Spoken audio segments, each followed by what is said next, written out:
de classe com Maíra Tangerino. Mentes únicas em conversas plurais.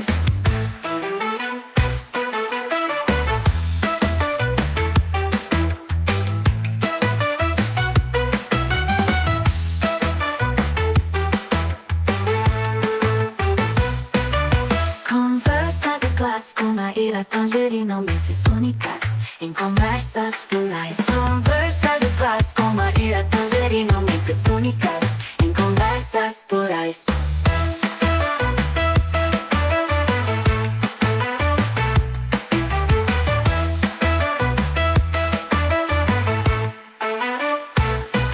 Conversa de classe com Maíra Tangerino.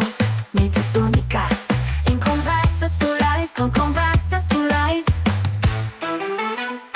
Conversa de classe com Maíra Tangerino. Mentes únicas em conversas plurais. Com conversas plurais. Conversa de classe com Maíra Tangerino. Mentes únicas em conversas plurais. Conversa de classe com Maíra Tangerino. Mentes únicas em conversas plurais.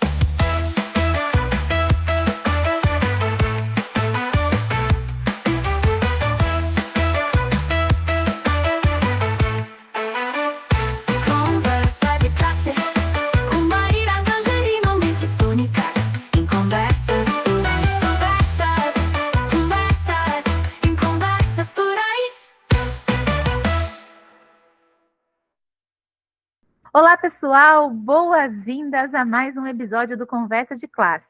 E hoje a gente vai mergulhar aqui num tema que, além de atual, ele é bem relevante para o ensino, que é o ensino de programação.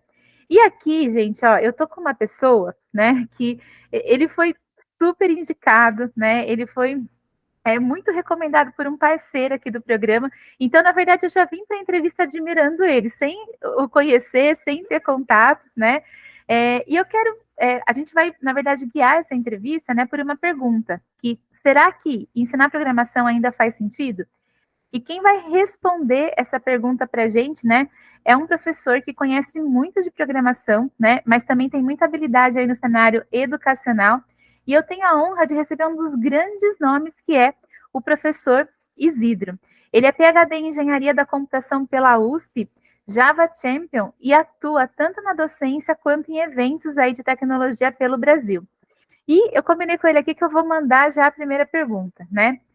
Professor Isidro, a programação já foi considerada o novo inglês, né? Eu lembro lá que na minha época de adolescente o pessoal falava isso.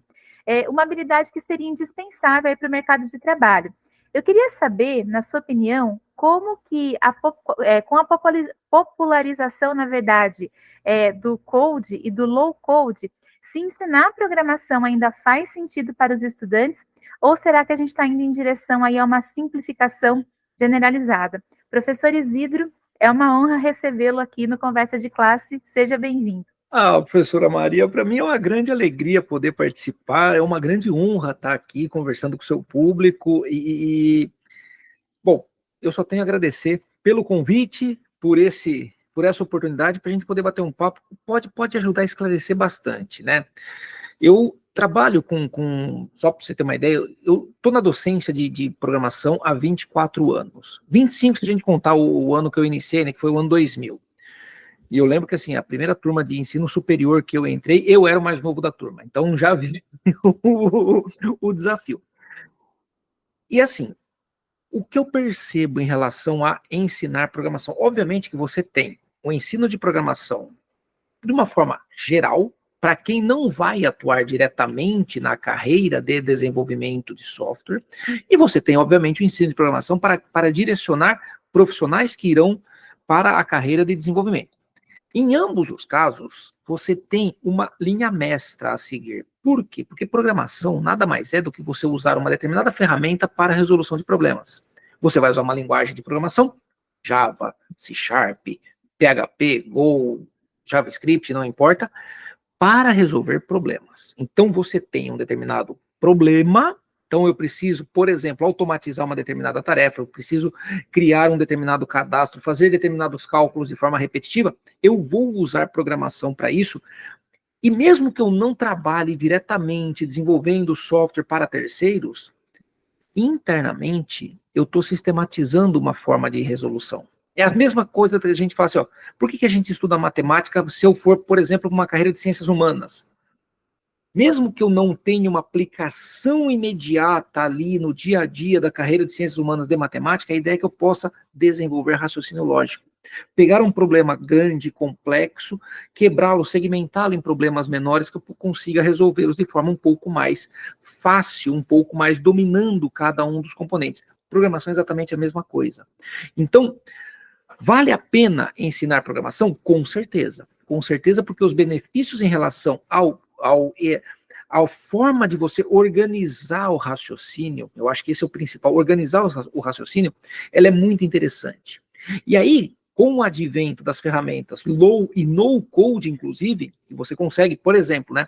Eu gosto muito de um ferramental para a gente poder ensinar desenvolvimento de jogos para crianças. Chama-se Construct. Né? Ele tinha uma versão 2, agora tem a versão 3, que é o web-based e tal. E você consegue construir jogos que rodam no browser. Web games. Isso é muito legal.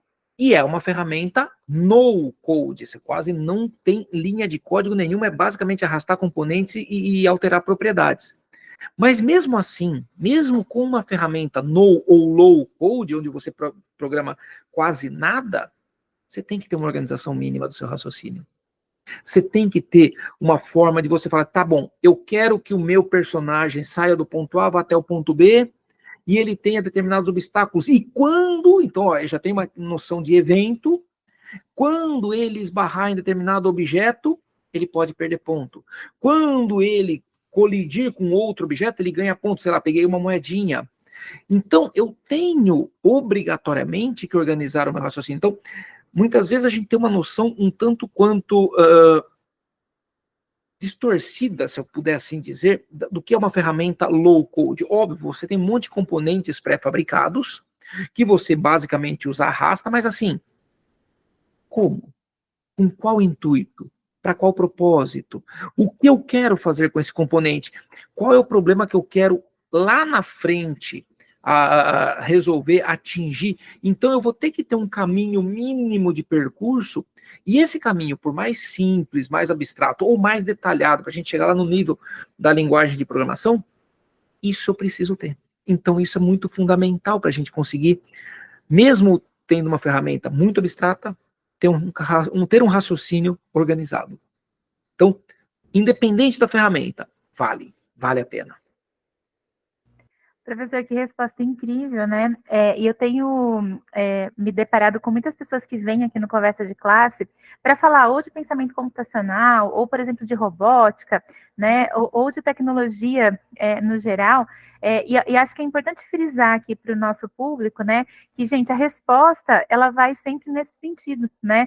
De que a finalidade do recurso não é apenas o recurso em si, né? Mas Sim. A gente está ativando, né, um processo cognitivo que é muito maior.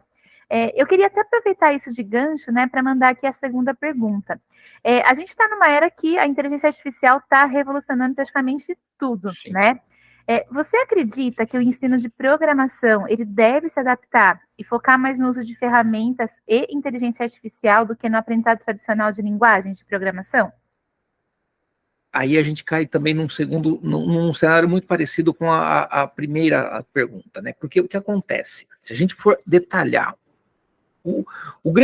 acho que a grande hype da inteligência artificial hoje, aqui no mundo, são os Large Language Models, né, os LLMs, GPT, Llama, Gemini AI e tal. O que é por dentro, lá no fundamento, lá internamente, um LLM? É uma implementação de uma rede neural. E uma rede neural artificial, independente da estratégia que a gente usa, ela é basicamente um conjunto sucessivo de operações matriciais. Multiplicação de matrizes. Por isso que a gente tem GPUs, que antes eram usadas para jogos, etc., ou mineração de criptomoedas, e hoje são usadas para inteligência artificial, porque as GPUs têm uma capacidade de cálculo matricial extremamente avançada perto dos processadores convencionais. Então, onde que está o grande barato, né? As ferramentas de inteligência artificial, elas podem nos ajudar, elas são, na verdade, extremamente úteis como uma forma de, primeiro, se eu pensar, né, vamos restringir um pouco aos LLMs. Eu consigo gerar um contexto antes de fazer uma pergunta. Então, o ChatGPT, para mim, pegando, né, um produto comercial, ele, para mim, é um Google anabolizado. Como assim? Né? Eu falo assim, ó, ei, GPT, oi, tudo bem? Eu sou o Isidro, você é meu especialista em tecnologia. Eu tenho este cenário, eu tenho estes componentes e eu estou com este problema. Qual é uma possível saída para isso? Então eu consigo fazer uma pesquisa muito mais elaborada e assim, ó, oi, GPT, quando você responder para mim, ainda me informe as fontes que você buscou, para eu poder, se quiser mais detalhes, ir direto na fonte, antes, para não acreditar piamente em você, se eu quiser fazer uma curadoria da sua resposta. Então eu consigo, através de uma engenharia de prompt, que a gente chama, criar uma pergunta um pouco mais elaborada que, via aquela caixa de texto do Google, isso seria muito insuficiente para mim. Então, eu perderia muito tempo fazendo pesquisas, abrindo uma centena de abas no meu navegador via Google, e agora eu consigo, via GPT, criar uma ferramenta, ter uma ferramenta que me auxilia e me dá produtividade nesse sentido. A pergunta é, a gente vai conseguir, vamos dizer assim, interromper ou minimizar a importância de um desenvolvedor? Eu acho que não. Sabe por quê? Porque existem dois cenários. Para a gente poder resolver um problema, a gente precisa saber extrair a informação do usuário. E por mais que o meu usuário venha para um sistema super avançado, super sofisticado de uma inteligência artificial, muitas vezes ele não sabe o que pedir. E a extração desse conhecimento relevante é uma das técnicas que a gente aprende numa universidade, por exemplo, de computação, né, engenharia de software, com análise e engenharia de requisitos, a saber realmente o que importa quando a gente conversa com o usuário. Esse contato humano, eu ainda não consigo enxergar uma perspectiva tão ampla usando somente inteligência artificial. E o segundo caso, que é uma coisa que a gente até brinca, eu brinco com os meus alunos, né? Assim, ó, obviamente que se você for numa onda de redes sociais, de influenciadores, cara, todo mundo vai falar, você aprendeu programação errado a vida inteira. Esqueça a programação e use esses... Esses caras que estão falando essas coisas não usam. Eles usam isso apenas para gerar buzz, né? Mas, o que acontece? Uma situação que é bastante comum na nossa área, e principalmente em determinados setores que são críticos, exemplo, o setor financeiro, é a possibilidade de o sistema foi para o ar e deu pau, parou de funcionar. E eu preciso voltar para a versão anterior. E nesse intervalo, a gente monta aquilo que nós chamamos de War Room, uma sala de guerra. Entra todos os melhores desenvolvedores do time, gestor, patrão, gente que assina o cheque, todo mundo ali no cangote e fala assim, ó, só saímos daqui quando resolver o problema. Se a gente conseguir montar uma War Room tocada única e exclusivamente por agentes de inteligência artificial, eu começo a me preocupar. Caso contrário, eu estou tranquilo. Vai ser só uma ferramenta. Não vai tomar nosso lugar. Fiquem despreocupados. Mas, de novo, vai ser uma ferramenta que nos ajuda. Porém, um alerta. O ChatGPT pode te dar a resposta errada. Como qualquer pesquisa. Então, eu já tive problemas de fazer prompts, ele me dar uma solução, e detalhes da configuração da resposta que ele me deu não faziam o meu software funcionar. Eu falei, peraí. Por isso que a importância de você cita a fonte, né, original, que eu vou lá. Aí eu entrei no site do fabricante daquele produto, vi a especificação, vi tudo isso e falei assim, puxa, eu estou usando agora um determinado aspecto, eu deveria usar outro parâmetro. Quando eu mudei o parâmetro, lendo a documentação original, eu consegui colocar meu sistema no ar. Então, uma ferramenta super avançada também está suscetível a muitos erros. Então, não acreditem piamente nas respostas que um GPT te dá. Calma, muita calma nessa hora. E isso vai fazendo, né, professor, que a curadoria e, claro, o olhar do especialista vai virar o ouro, né, do futuro, né? Às vezes as pessoas apostam em ouros aí que não são bem esses, né? O pessoal está apostando muito em, vamos fazer alta produtividade, mas você já parou para pensar que se eu colocar 10 empresas que usam a mesma ferramenta, elas vão ter exatamente os mesmos 10 produtos? Do mesmo jeito? Com o mesmo conteúdo, se for o caso, ou pequenas...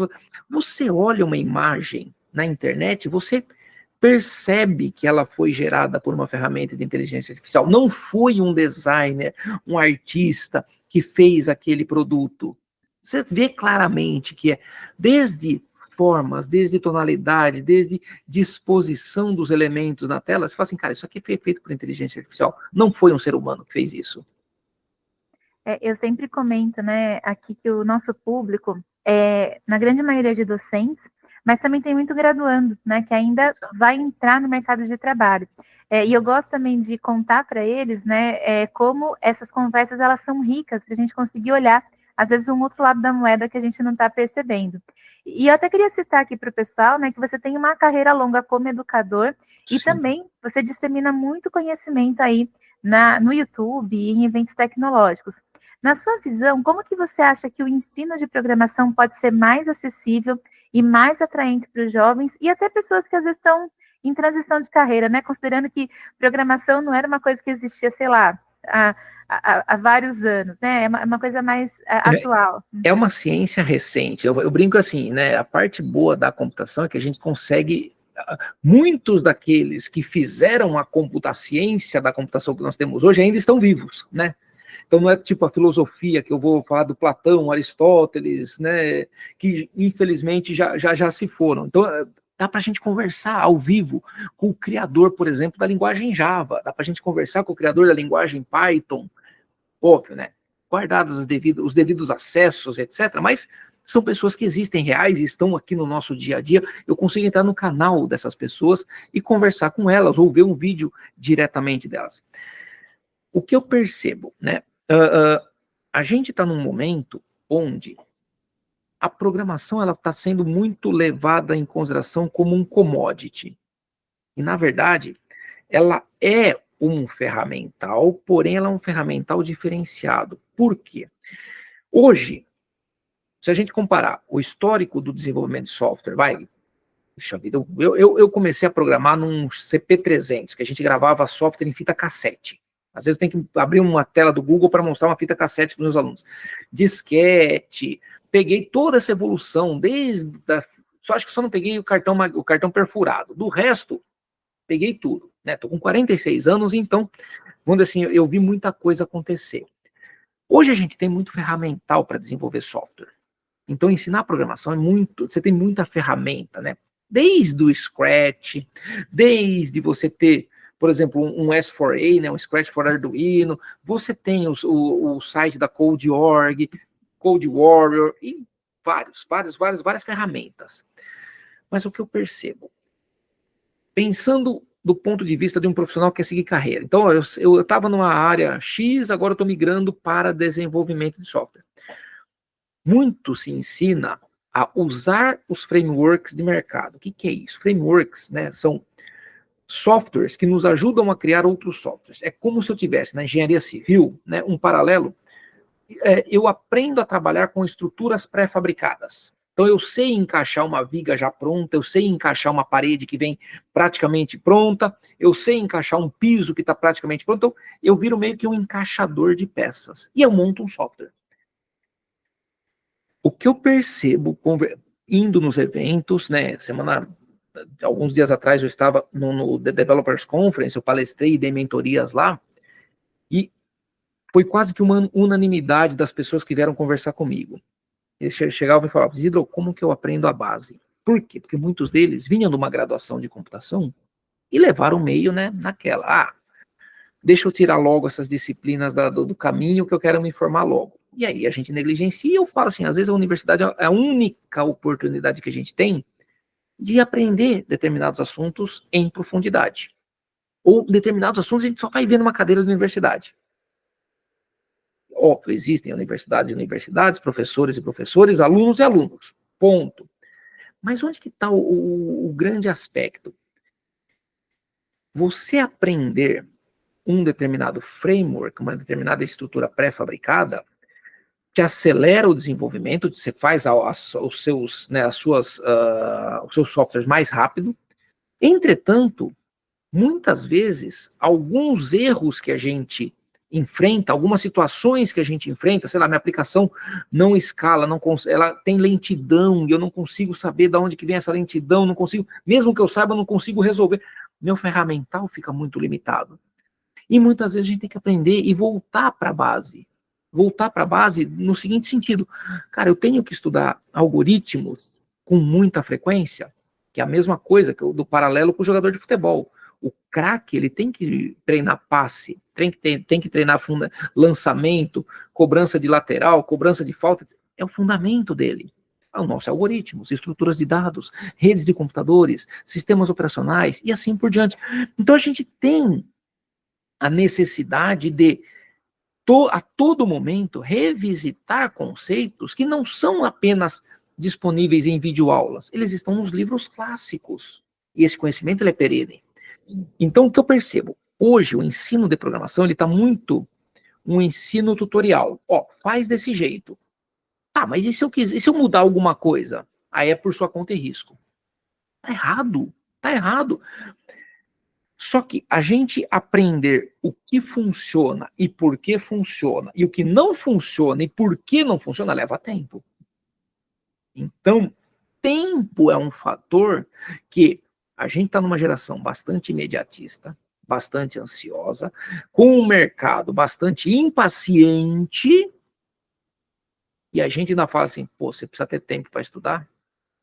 Então, equilibrar tudo isso talvez seja uma das tarefas mais difíceis que a gente tem, e aí eu até falo assim, eu compartilho uma circunstância minha, mas eu falo assim, não leve isso como exemplo para nada, é só uma circunstância minha. Eu, Isidro, com tanto tempo de janela que eu já tenho, eu paro para estudar. Quando que eu paro para estudar? Em geral, eu dedico 1 hora, meia hora, todos os dias, depois que eu coloco meus meninos para dormir. Então a gente conseguiu, graças a Deus aqui em casa, estabelecer uma rotina onde meus filhos dormem cedo. Depois disso, eu vou ter que estudar. Mesmo, mas você tem doutorado, você tem isso, você tem aquilo. Se eu fosse me limitar ao que eu aprendi na época formal de estudos, eu estaria fazendo sistema, sei lá, em telinha textual. Eu tenho que me manter atualizado. Então, onde que o ensino de programação ele vai ser acessível? Para quem está em transição de carreira, a gente precisa começar a eliminar barreiras. Exemplo, eu sempre falo assim, muita gente me critica porque eu falo, antes de você partir para uma linguagem de programação, faz um módulo prévio de adaptação. Usa a língua portuguesa para você escrever os seus programas. Existe uma linguagem super divertida em português, chamada Portugal, que você programa em língua portuguesa. Eu falo assim, você está tirando um obstáculo, porque eu quero treinar lógica, eu quero treinar a organização do raciocínio. E eu não quero ficar preso à sintaxe de uma linguagem mais robusta. Então, depois que eu entendi a lógica, aí sim eu parto com muito mais confiança para uma linguagem. Só que leva tempo. E aí as pessoas falam, não, você tem que aprender logo de cara a linguagem de programação.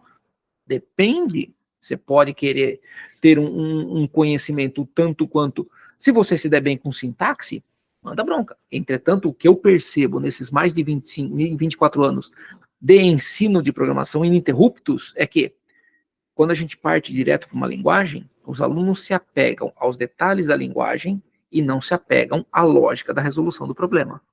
Isso para nós é um fato grave. Porque eu posso saber muito da linguagem, mas eu não sei resolver o problema, eu não sei como começar a pensar. Então vamos tirar uma dificuldade, vamos focar em pensar. Vamos depois aumentando a gradação dos nossos problemas. Mesma coisa, muita gente fala assim, treina algoritmos em sites onde tem problemas em inglês. HackerRank, LeetCode, são excelentes sites para você treinar lógica de programação e algoritmos.